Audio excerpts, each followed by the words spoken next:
Привет, привет. Давайте сегодня попробуем разложить на Ариану Гранде. Никаких конкретных вопросов у меня от подписчиков не поступало. Но, судя по всему, личность достаточно интересная. Сейчас у нее карьера пошла в рост за счет того, что они снимают Wicked. Первую часть посмотрели, сейчас вторая уже на выходе. Что там у нее с личной жизнью, что за манера такая уводить мужчин из семей, а потом бросать их. Что у нее с худобой, с ее, почему она так зациклена на своей внешности. Что у нее с характером, потому что кто говорит, что она воздушная, вся такая принцесска, а кто говорит, что она достаточно акула с острыми зубками и с отвратительным характером. Давайте просто посмотрим, что за человек, что за внутренний мир и как она собирается продолжать с такими вводными. Ариана Гранде.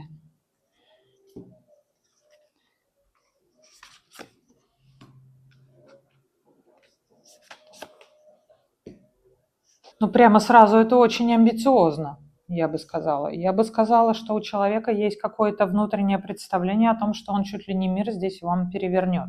То есть у нее с самооценкой все в порядке, и, скорее всего, это не на пустом месте основано. Судя по всему, у человека действительно очень богатый внутренний мир, там есть что выразить, возможно, даже есть желание поделиться.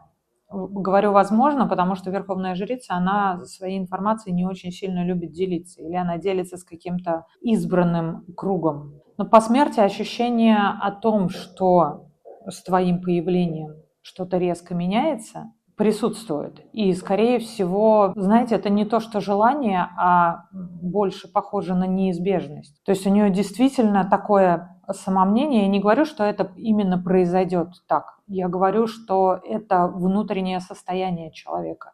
Ей кажется, что она настолько богата, настолько широка, настолько глубока и настолько сильна, что у этого мира просто возможности нету не измениться, не заметить ее, не обратить внимание на эти ее высказывания, в каком бы виде она их ни делала. Хорошо, что она нашла себя в творчестве. Я так понимаю, что она в разнообразном достаточно творчестве себя нашла, потому что и в кино она снимается, и песни она поет, и где-то за кадром она тоже делится своим творчеством, в смысле написания текстов, там и работы со сценариями, возможно, с какими-то, или какое-то продюсирование у нее. Все равно есть как себя выразить и что из себя выразить.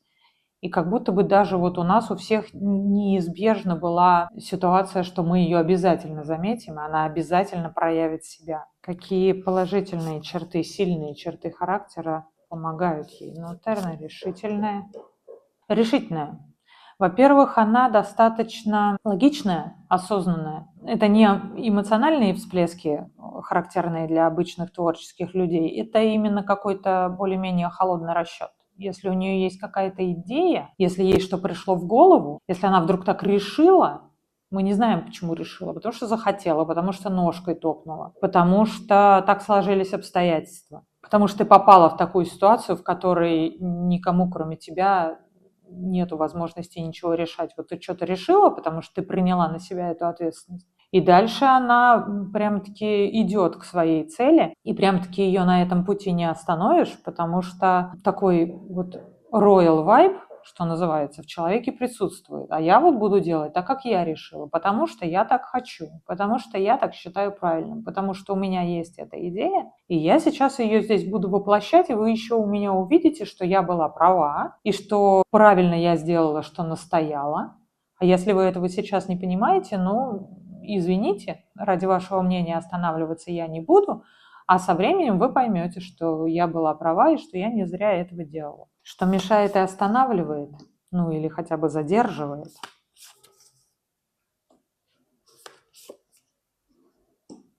Знаете, вот это вот скорее больше похоже на уверенность, чем на истину, на правду. То есть она может быть искренне уверена в том, что она действительно права и что ее идея сейчас самая интересная, и именно ее нужно реализовывать. Но, может быть, это не всегда правда. Может быть, это больше похоже на амбиции, чем на вот какие-то внутренние знания о том, что это действительно правильно. Потому что рыцарь мечей Это человек стремительный и решительный, и очень настойчивый, и бывающий даже немножко, то ли агрессивным в этой своей настойчивости, но это человек в поисках информации. Он еще не полон ею. Это не... То есть если верховная жрица – это человек полный знаний, и осталось только там покопаться, как-то вот руку поглубже опустить туда, копнуть там что-то и достать оттуда уже имеющиеся знания, может быть, имеющиеся интуицию какую-то, может быть, прочувствовать себя, может быть, услышать себя в моменте, что конкретно в данном случае подходит. Какие внутренние есть знания, какая есть мудрость, может быть, даже вековая, да, предыдущих каких-то родов, опыт твой и не только твой, которым можно в данном моменте, в данном случае воспользоваться. По рыцарю мечей и по суду, который проясняет эту ситуацию, выясняет эту ситуацию, который делает какое-то такое вот откровение, очищение, когда отбрасывается все лишнее, и оказывается, что вот оно зерно вот этой вот сути. По рыцарю мечей такое ощущение, что этого самого зерна сути она то ли не видит, то ли она в процессе вот изучения. То есть она сначала по колеснице, опять же, кидается с головой, потому что что-то решила по тузу мечей. Ей пришла мысль в голову, она решила, что эта мысль хорошая, она будет ее обязательно реализовывать, потому что, опять же, по королеве жезлов кто ее остановит. Она кидается в это дело с головой резко, с мыслью, с осознанием того, что она, дескать, специалист, и она обязательно разберется, у нее обязательно получится. По факту, не всегда оказывается, что она действительно знает, что она делает. Иногда приходится обучаться прямо в процессе. Иногда вот эта вот резкая уверенность и резкие какие-то активные действия на тему реализации своей мечты и своего желания оказываются просто повышенной уверенностью в себе. И дальше внутри процесса нужно уже успеть образоваться, а процесс достаточно быстрый. Она резко топает ножкой и говорит, что вот прямо сейчас мы будем это делать. И все, и завертелась, и закрутилась, и она пошла, и начала людей как-то организовывать вокруг себя. В королеве жезлов очень социальная обстановка сразу становится, сразу вовлекается большое количество людей, сразу делегируется большое количество заданий, сразу все начинают крутиться вокруг одной идеи, и что-то там быстренько реализовывать. А оказывается, что она, грубо говоря, финальной картинки вот этой своей идеи не видит. И в процессе происходит какое-то самообразование, какое-то образование людей, какое-то переосмысление. Каждый раз ты немножечко меняешь тактику, потому что, так не работает, давайте как-то по-другому, потому что результата добиться хочется, а в начале пути ты этого результата еще пока не видишь. К чему ты идешь, непосредственно не понимает. То есть она достаточно стремительная, достаточно амбициозная и достаточно самомнение хорошо развито, чтобы иногда начинать какие-то процессы и вот топать ножкой и настаивать, получается немножко, чуть раньше, чем ты разобралась в ситуации и продумала ее окончательно. То есть она как бы действовать начинает на моменте возникновения идеи, предпочитая обучаться и преобразовывать эту идею уже в процессе, что иногда, наверное, поскольку это в отрицательной части у нас легло, что иногда, возможно, мешает или как-то продлевает этот. Или, может быть, он чуть более витиеватый становится, потому что изначально его не очень-то продумала. Давайте посмотрим, чего она боится. А действительно, чего она боится? Мне кажется, это очень такой мощный, глубокий пласт, потому что и над внешностью, над своей она старается, и быть одной она, по мнению окружающих, не очень-то хорошо умеет. Чего она боится больше всего? Почему она такая тревожная? И она амбициозная, но не уверенная в себе. Как совпадает это в одном человеке? Чего она боится? Всего-то навсего. Да всего-то навсего. Серьезно, она боится, что она не успеет. Это я так глобально говорю, да, потому что по миру это завершение какого-то процесса. По девятке кубков это женщина полностью обеспеченная, довольная, самодостаточная какая-то, закрытая по всем аспектом своего существования. У нее нету тревог, нету печалей. Такое ощущение, что человек просто боится, что внезапно, что она соскочит с того хвоста кометы, за который она зацепилась, и который такой со стремительной скоростью совершенно несет ее вперед, в том числе по деньгам, но не только. По, в принципе, какой-то уверенности, что ли, в завтрашнем дне, да, стабильности. И такой стабильности, знаете, это не желание сделать этот мир лучше, это не желание рассказать какие-то тайные знания, которые в тебе есть, поделиться какой-то искрой своей, вот талантливой, божьей, какую-то мысль высокую в этот мир привнести. Нет, просто должно быть хорошо, удобно, комфортно. Вот это состояние девятки кубков, когда у тебя все есть, у тебя все в порядке, ты полностью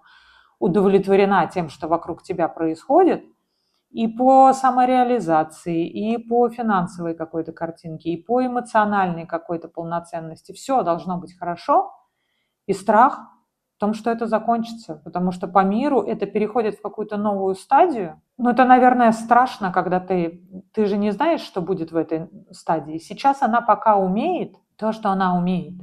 Она умеет улучшать свое состояние за счет того, что она производит. Она умеет работать, она умеет вкладываться в эту работу, она умеет организовывать вокруг себя людей, она знает тонкости процесса, у нее хорошо получается монетизировать все то, что она делает. И как будто бы это достаточно хорошо идет для того, чтобы не надо это заканчивать. Я понимаю, что дальше идет какой-то следующий этап. Но вот ты заработала все деньги мира, какие у тебя есть. Дальше что? А что дальше она не знает и боится, что этим придется все равно заниматься. Пока хорошо здесь и сейчас, и пока, может быть, не нужно этого заканчивать. И тогда ты убеждаешь себя в том, что нет-нет, я еще не всех денег заработала, я еще не все свои идеи реализовала, я еще не все сделала, что хотела сделать, еще не со всеми людьми пообщалась, с какими хотела общаться. Давайте пока зависнем вот в этой стадии, не будем никуда переходить и не будем ни о чем таком наперед, на будущее думать, да, глобально как-то перетрансформироваться, опять же, свою жизнь. Хотя задатки у нее в целом есть. У нее есть и интуитивный какой-то подход. Она прекрасно как бы ориентируется в водах того, где она сейчас находится. Может быть, это не совсем знания такие логичные, да, основанные на какой-то, как сказать, на какой-то объективности, да, на фактах на каких-то. Это просто интуитивно, это она просто умеет читать людей, это она просто умеет читать обстановку, это она просто умеет влиться в какой-то коллектив и просто как-то вот чувствовать, да, кожей буквально, где ты можешь пригодиться и что ты можешь сделать. Потенциально эти возможности достаточно велики для того, чтобы можно было как-то себя изменить и мир вокруг себя изменить. Но, судя по всему, она достаточно молода, может быть, она еще к этому придет, но прямо сейчас она к этому не готова. Ей пока страшно, что что-то придется менять и что-то глобально придется преобразовывать. Какой у нее самый большой секрет от нас, от всех, чего мы про Ариану Гранде не знаем?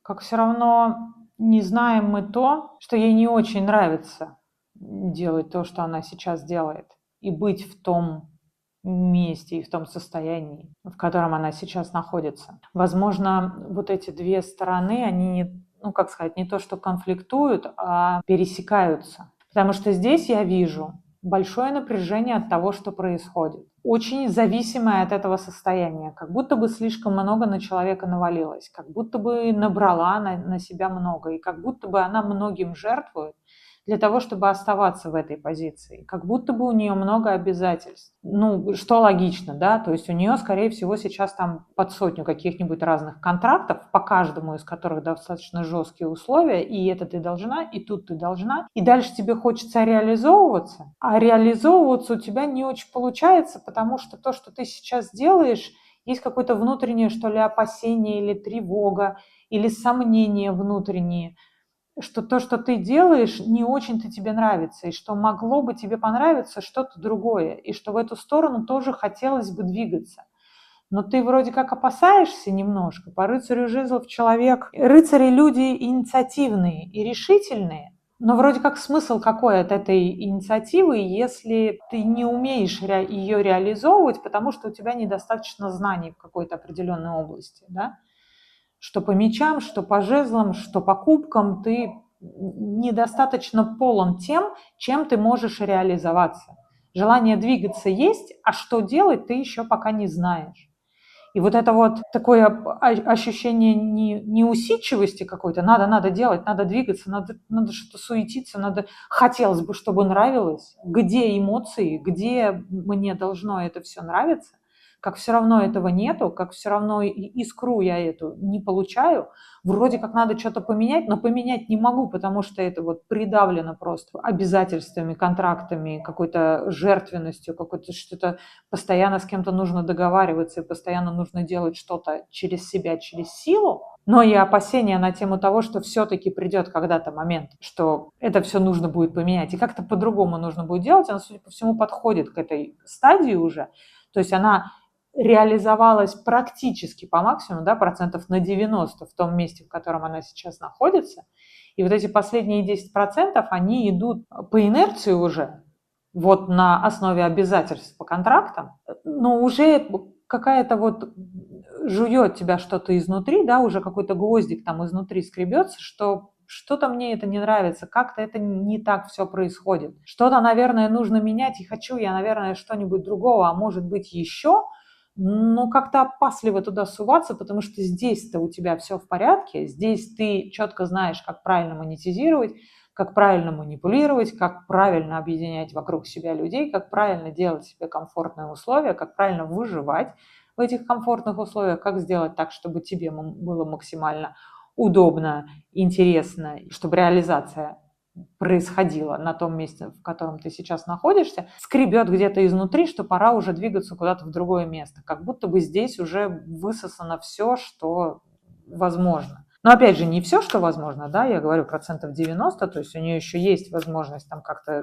себя реализовать, но в пении все получается, в фильмах вот уже все поперло прямо замечательно, контракты на нее навалились, реклама на нее навалилась, еще что-то на нее навалилось, а удовольствие уже приносит чуть меньше, чем раньше. То есть если раньше были амбиции и движение вперед, я хочу, чтобы у меня было много контрактов, и чтобы все меня заметили, и во все фильмы меня звали, то вот она этого добилась. Ну, теперь-то надо на этой стадии как бы в ровную идти. Теперь ты нахватала этих контрактов, их нужно выполнять, а тут уже как-то проседает немножко, уже хочется чего-то другого, я уже получила все, что хотела, уже хочу следующий этап, но боюсь его. О чем она сожалеет из того, что уже произошло в ее жизни? О чем она сожалеет?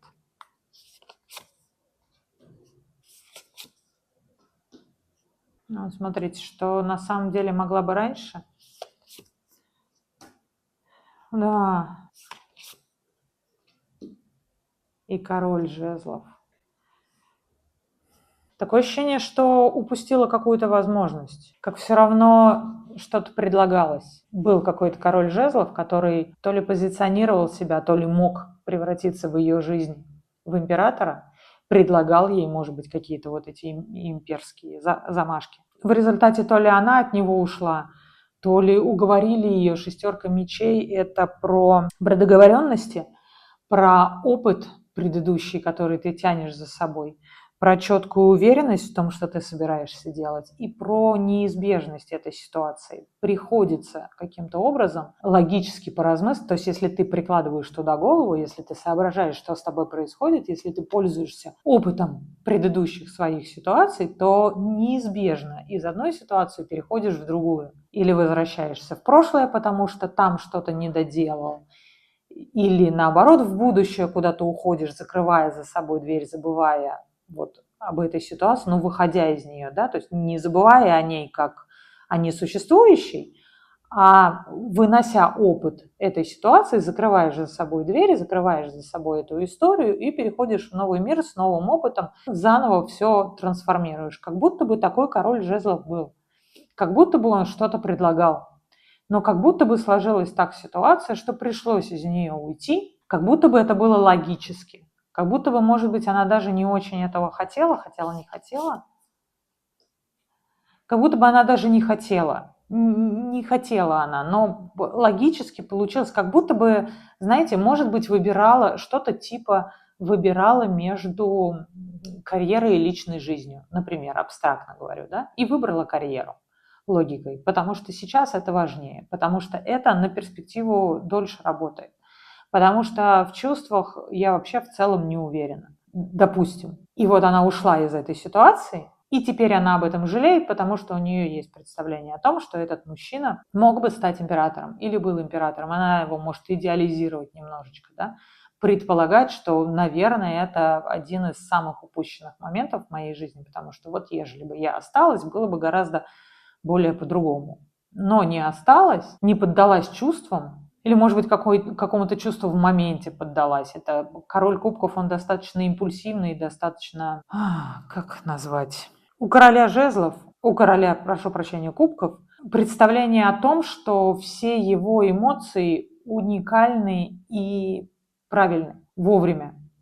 Король вообще очень амбициозный человек. И если он что-то чувствует по кубкам у нас, да, по ощущениям, то это всегда правильно. Если это смешно, я смеюсь. Если я смеюсь, значит, это смешно. Если я злюсь, значит, вы меня разозлили, значит, того требует эта ситуация. Это правильное чувство, он никогда в этом не сомневается. В данном случае она почувствовала, поддалась, может быть, этим чувствам, может быть, как-то в моменте они ее она не сомневается в том, что это чувство было правильное, надо было уйти. И, возможно, это был амбициозный, опять же, ход, возможно, это было желание куда-то продвинуться, возможно, это был момент из точки А в точку Б перейти, потому что это был рост соответствующий. Это было логическое решение, это было обдуманное решение, это было решение, основанное на опыте предыдущих ее ситуаций, в которых она попадала, и там у нее не очень-то срабатывало. Здесь она решила сделать по-другому, здесь она сделала такой выбор. Но по прошествии времени вот начала несколько сомневаться в том, что этот выбор был правильный, и сожалеть о том, что, наверное, упустила такую хорошую возможность. Давайте посмотрим, что за человек такой внутренне. Это самая Ариана Гранде. Что-то она все еще, она, конечно, здесь очень логичная, очень сильная личность такая, но как будто бы какой-то немножечко инфантильностью, что ли, веет. Интересно посмотреть, что она за человек и какой ее видят окружающие наружу, что она как проецирует. Ну да, сейчас у нее вот все хорошо, сейчас она победитель, сейчас она везде мелькает, сейчас все ей вот рукоплещут, сейчас у нее все хорошо получается, сейчас она молодец, сейчас она на коне. И везде, да, в каждой бочке затычка. На самом деле. Да нету тут никакого инфантилизма. Здесь эгоизм. Здесь все-таки четкое представление о том, что ты хочешь от этой жизни. Очень большой процент манипуляции окружающим миром в свою пользу. Она прям-таки знает, чего она хочет, и она вокруг своего вот этого мизинчика крутит вообще всех и вся для того, чтобы добиться. И по головам в том числе. Здесь амбиции превышают эмпатию. Мне кажется, у мага вообще с эмпатией, наверное, очень сложно. Это человек, который вот в сочетании с верховной жрицей и со смертью, это очень такая, знаете, комбинация убийственная, я бы сказала. Этот человек ни перед чем не остановится. У этого человека нету... Сейчас очень жестко с моей стороны будет сказать, что морали-то там не очень много. Есть, наверное, не буду я прям так уж, что это абсолютно такой аморальный человек, который вообще ни о чем другом, кроме себя и своих целей не думает. Но, скорее всего, это происходит, когда удобно.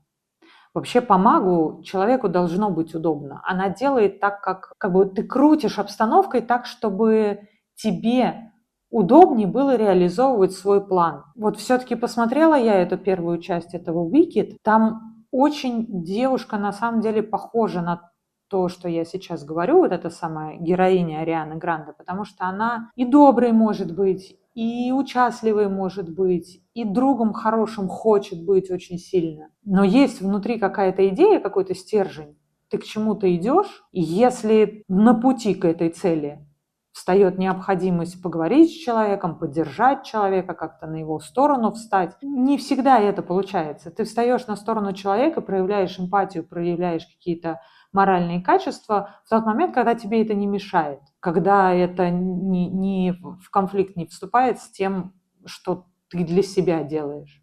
Тогда замечательно, тогда я могу быть хорошим другом, я могу тебя выслушать, я могу тебя поддержать и все что угодно. Как только это начинает мне мешать, есть вопрос какой-то приоритета, и этот приоритет не в моральную сторону направлен, а больше в себя, в реализацию своих целей, в создание комфортной, удобной и эффектной, эффективной обстановки для себя. А потом к этому уже подтягивается, останутся какие-то друзья, с ними буду общаться. Уйдут какие-то друзья, но, значит, не сложилось, не склалось, эти друзья мешали мне в достижении цели. Очень жесткая женщина, на самом деле. Как бы вот она тонко, звонко не выглядела, и какой бы у нее не был такой кукольный голосочек, на самом деле там прям не то, что стержень, там труба стальная внутри, прямо колонна какая-то, необъятная. А какая у нее цель? Вот эта вот амбициозная, глобальная. Она чего хочет? Она зачем так сильно худеет? Зачем себя улучшает? Зачем так целенаправилась в карьеру? Зачем такие амбициозные цели себе ставит? У нее вот какие такие амбициозные цели? Она чего в результате хочет добиться? Почему эта цель настолько оправдывает средства, которыми она пользуется? Чего она так сильно хочет добиться?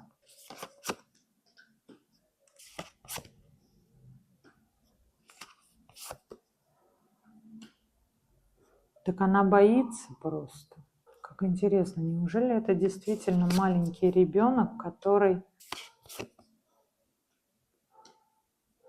с какими-то поврежденными ориентирами? Боится, что не будет полного удовлетворения в жизни. Боится, что не реализуются все планы. Боится упустить какие-то возможности, которые в жизни появляются. На самом деле хочется веселиться, хочется стабильности, хочется получать удовольствие, хочется, чтобы была легкость какая-то в общении, хочется, чтобы были друзья, чтобы было удовольствие, но так сильно где-то ей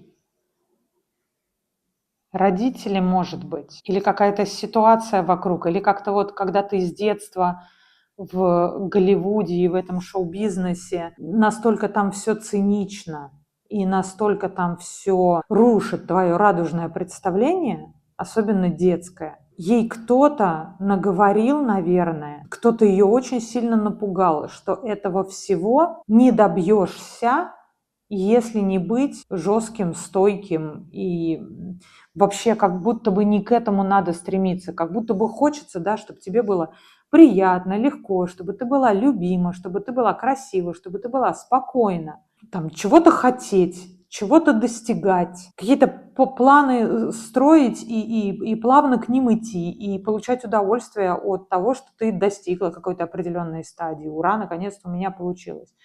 Но настолько это нелегко сейчас происходит, настолько это взвалено на себя, настолько это ожесточено внутри, ожесточено, настолько это заскорузло и настолько оттуда вся эмоция высосана, как будто бы это какой-то план такой, знаете, уже более циничный, более расчетливый, более сосредоточенный. То есть если ты чего-то хочешь добиться, надо не удовольствие по пути получать, а прямо-таки шагать семимильными шагами, желательно по головам. Вот тогда ты чего-то добьешься. Вот сбрасывай вот эти розовые очки.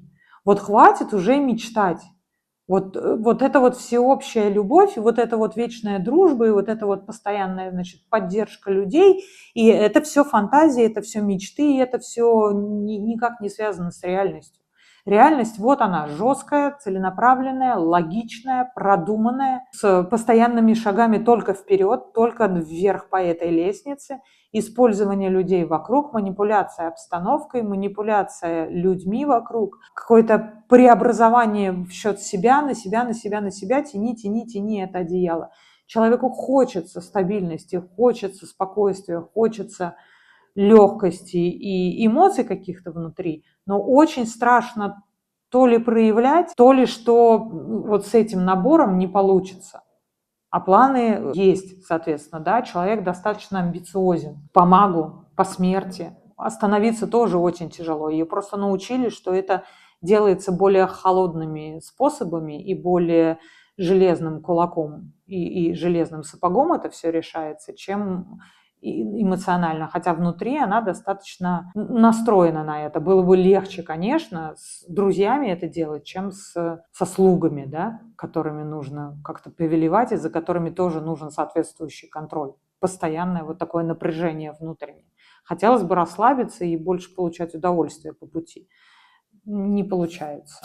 Ну, слушайте, она молодая еще, может, придет в ум все-таки, что и появится в жизни какой-нибудь человек, который расскажет ей, что не только по головам можно это все делать. И, собственно, не обязательно все время идти в ту сторону, в которую идут все остальные люди, чтобы их обогнать. Там такая какая-то амбиция на тему того, что я должна делать лучше, чем другие. Ты смотришь, как делают другие, и спешишь в ту сторону, чтобы их обогнать. А ты, может, как-то свой путь, что ли, выбери, и тогда там обгонять, может, никого не надо будет, потому что ты там одна вообще будешь. И в своем темпе пойдешь к своей реализации. Но это тоже со временем только. Давайте разделим перспективы. Давайте посмотрим перспективы. Давайте я соберу, а то что-то пестро уже становится у нас здесь. Давайте посмотрим перспективы по работе, перспективы по личной жизни и перспективы по этой самой реализации в целом, вот, как сказать, такой индивидуальной, человеческой. Давайте перспективы по работе посмотрим. Год, 3, 5. Год, 3, 5. Это по работе, по профессии. По личной жизни год, 3. Ой, молодец какая. 5. И в целом по жизни. Вот. О, мощно. Сейчас я посмотрю, что я хочу здесь уточнить. Уточню и будем говорить. Так, здесь у нас по жезлов.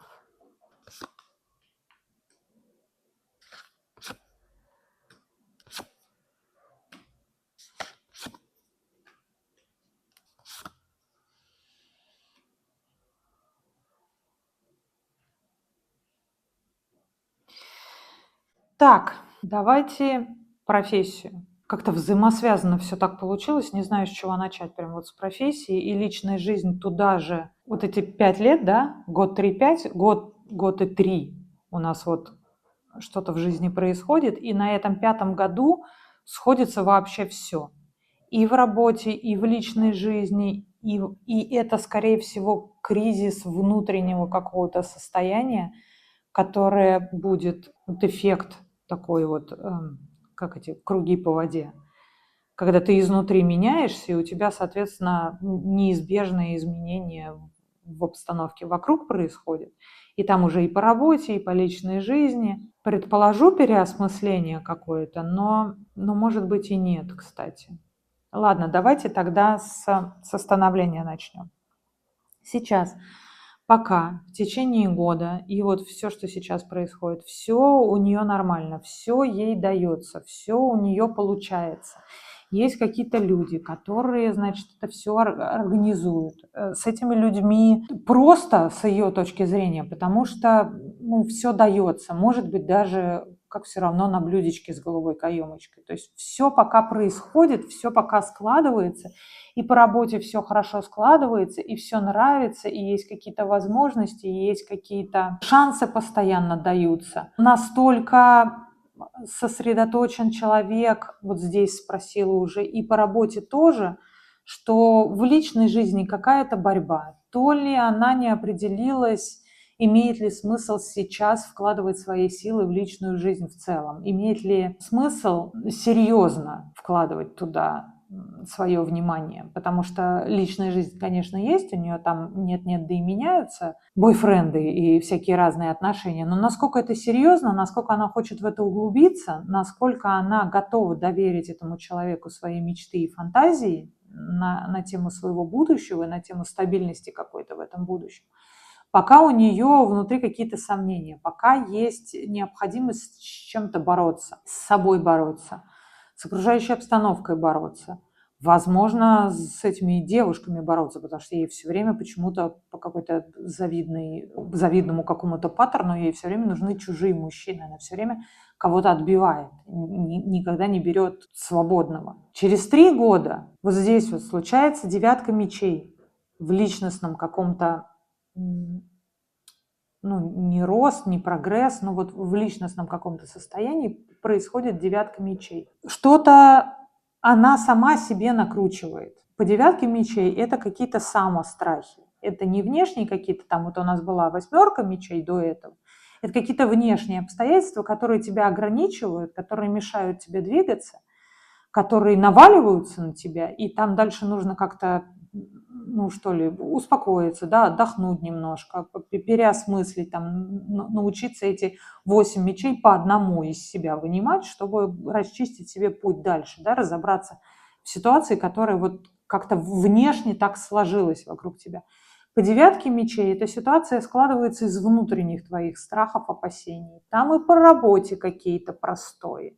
Там и в личной жизни какие-то шансы, какое-то прояснение и какое-то новое начало, какое-то настолько все хорошее, что оно может перебить все твое самоощущение. Во-первых, она сильно отвлечется от работы в этот момент, потому что вот здесь вот случился какой-то прямо вспышка, да, такая вот яркое такое сияние, что тебе уже не до работы. И внутри начинаются какие-то сомнения, какие-то опасения на тему чего. 4 мечей нет, останавливаться не хочется. Обдумывать это не получится даже. Не получается подумать, потому что вот здесь вот практически чистая эмоция. Это невозможно осмыслить. Это просто случилось вот как пыльным мешком по голове. И что ты там будешь осмыслять?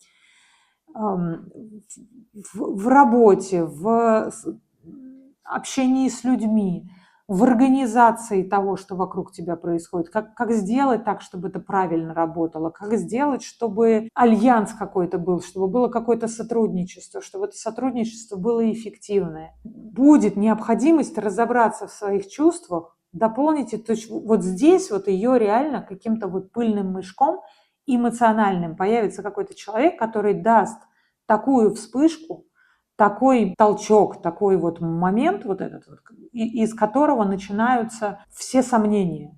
Каких я чувств хочу, сколько я их хочу, с какими я людьми хочу работать, а хочу ли я вообще работать в целом. Какое-то переосмысление глобальное происходит. И через 5 лет для того, чтобы заработать денег, мы будем набирать на себя большое количество работы. Через 5 лет для того, чтобы у нас реализовалась какая-то идея о том, как должна происходить личная жизнь, нужно будет переосмыслять, перетрансформировать, переделывать и переобдумывать все свои мечты, фантазии, ставить себе новые цели. К новым целям будет достаточно тяжело идти.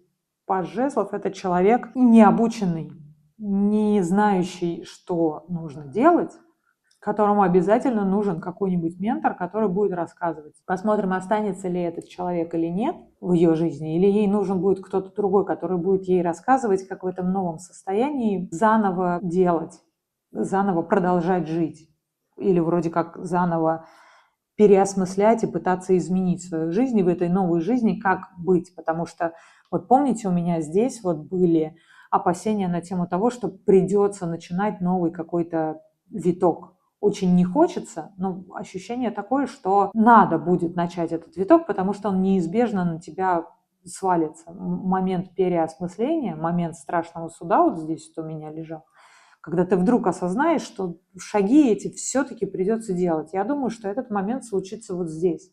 Здесь тебе откроются глаза на то, что вообще все надо переделать, вообще свое отношение в целом надо переделать.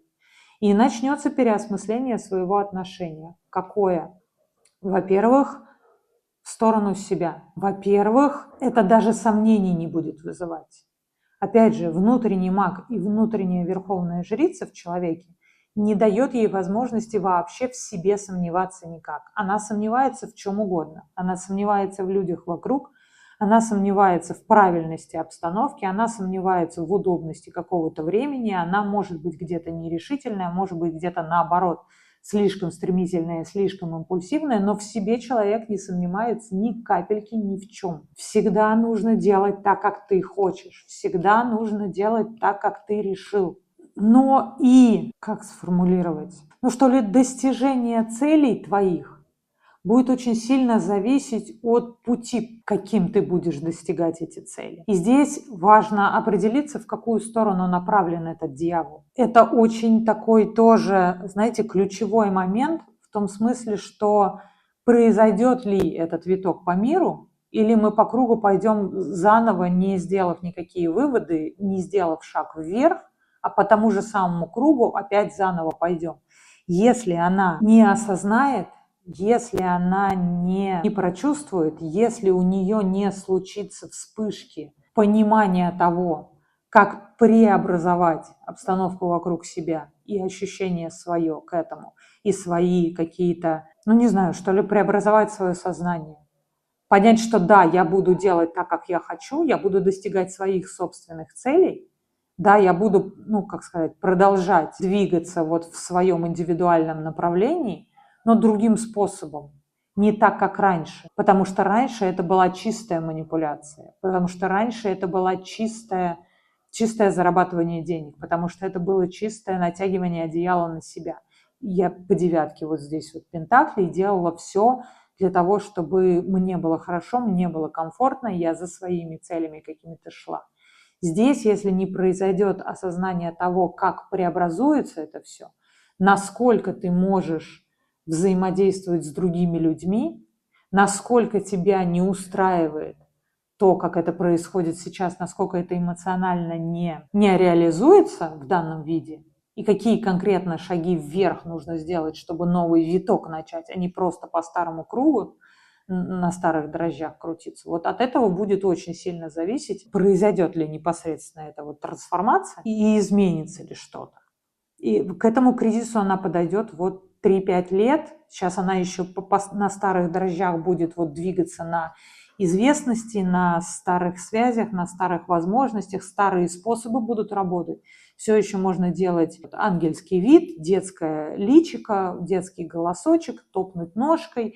Вот это все еще будет работать в ближайшее какое-то время, пока на старых дрожжах. Дальше будет случаться какие-то revelations, какие-то открытия, какие-то пыльные мышки, какие-то будут прилетать прямо-таки от Вселенной вот знаки, и нужно будет, поймет, не поймет, тут мы 5 лет не так много, мы можем посмотреть, потом вернуться к этому раскладу через некоторое время. По крайней мере, будут случаться такие возможности, будут случаться такие шансы в жизни. А дальше вот воспользуются, не воспользуются, посмотрим. Давайте дадим совет буквально одной картой. Может сейчас, может на будущее. Вот Ариана Гранде такая, какая и она есть. Такая, какая она у меня получилась в этом раскладе. Или я вам все наврала, и она на самом деле совсем другой человек. Такая, какая она есть сейчас. Какой карты могут дать ей совет? Что делать сейчас, что делать в будущем, на что обратить внимание или не обращать внимания, или что делать, чего не делать, о чем думать. Какой совет мы можем дать Ариане Гранде? Да и пожалуйста, да и действуй. Да я несколько раз за расклад повторяла. Она молодая, у нее все пути открыты. Пока есть возможности, так-то надо пользоваться. Не очень большому количеству людей даются такие возможности, которые даются Ариане Гранде. И не только за счет возможностей она на том месте, на котором она сейчас находится. Потому что там внутренние резервы тоже практически неисчерпаемы. Меня очень поразила Верховная Жрица и очень поразила смерть в самом начале.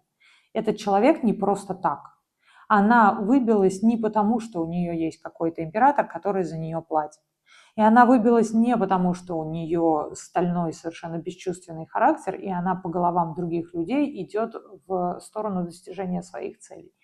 Там на самом деле есть что выразить, есть что проявить, и есть глубины в этом человеке. Не просто так она Ариана Гранде. Пускай бы она сейчас реализовывала, пока есть такая возможность, пока есть молодость, пока вся жизнь впереди. Да двигайся ты вперед, да делай, да исполняй желания, да общайся с людьми, да реализовывайся уже наконец.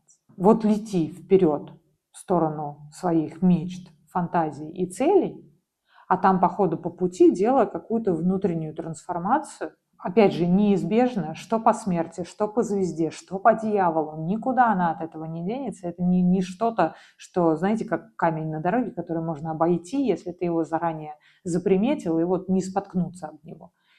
Не получится. Все равно случится, все равно произойдет. Двигайся, направляйся, общайся, работай, самореализуйся, все делай, как делаешь, ничего не бойся, все произойдет само собой.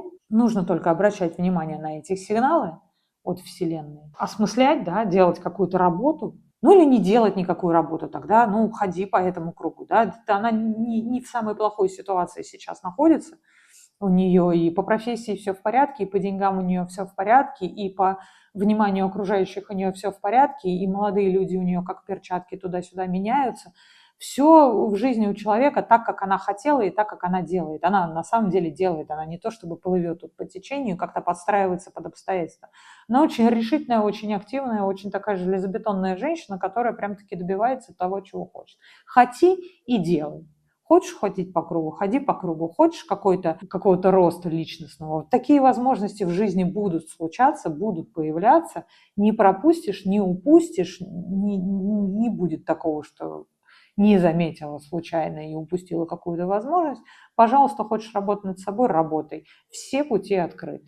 Вот что у меня получилось. Пишите в комментариях, что думаете, как вам кажется. Подписывайтесь на канал, если не сложно, поставьте, пожалуйста, лайк. Вам реально один клик, а мне очень приятно. Канал продвигает, люди мои расклады видят. Может быть, даже новые подписчики приходят. Друзей с собой зовите, тоже пускай подписываются. И увидимся в следующих видео. Пока-пока.